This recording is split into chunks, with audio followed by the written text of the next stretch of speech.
आदाब। अभी खबर आ रही है कि रेंजर्स ने रात गए कराची के इलाके गुलशन इकबाल से एमक्यूएम की एडवाइजरी काउंसिल के साबिक इंचार्ज आफ्ताब बकाई को उनके घर से गिरफ्तार कर लिया है।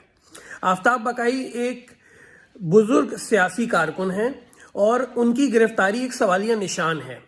मेरा अरबाब इख्तियार और अरबाब इक़्तिदार से सवाल है कि आफ्ताब बकाई भाई को क्यों गिरफ्तार किया गया। आफ्ताब बकाई भाई का किसी भी गैर कानूनी सरगर्मी से कोई ताल्लुक नहीं है। एक शरीफुन नस्फ आदमी, अपने काम से काम रखने वाले, अपनी सियासी सरगर्मियों को जारी रखने वाले, उनको क्यों गिरफ्तार किया गया। जब पाकिस्तान के अंदर आर्मी न्यूट्रल हो गई है तो कौन पाकिस्तान के अंदर इतना ताकतवर है जो आज तक ये गिरफ्तारियां, इनफोर्स डिसअपीयरेंसेस को जारी रखे हुए है। फौरी तौर पे मेरी अरबाब इख्तियार और अरबाब इक़्तिदार से गुजारिश है, इसका नोटिस लें। खासकर army chief general Asim Munir साहब से गुजारिश है कि वो फौरी तौर पे रेंजर्स को तलब करें और रेंजर्स से पूछे कि रेंजर्स किसकी हिमा पे गिरफ्तारियां कर रही है कराची के अंदर। रेंजर्स किसकी हिमा के ऊपर और किसके कहने के ऊपर ये सियासी कारकुनान की गिरफ्तारियां कर रही है और क्यों कर रही है। रेंजर्स का क्या ताल्लुक है।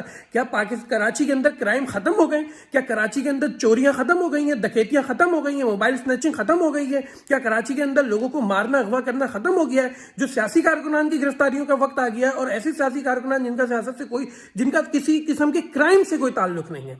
मेरी फौरी तौर पर army chief general Asim Munir साहब से गुजारिश है कि रेंजर्स को तलब करें, इनसे सवाल करें ये गिरफ्तारियां क्यों हो रही हैं और ये मालूम करें कि कौन है जो आपसे भी ज्यादा ताकतवर हो गया है, जो आर्मी की न्यूट्रलिटी के बाद भी इन्फोर्स डिसअपीयरेंसेस कर रहा है। साथ ही मेरे सहाफियों से, फालियत पसंदों से, हत्ता की किसी भी जिंदगी के शोबा इजाज से आपका ताल्लुक हो, आपसे गुजारिश है कि हमारा साथ दीजिए।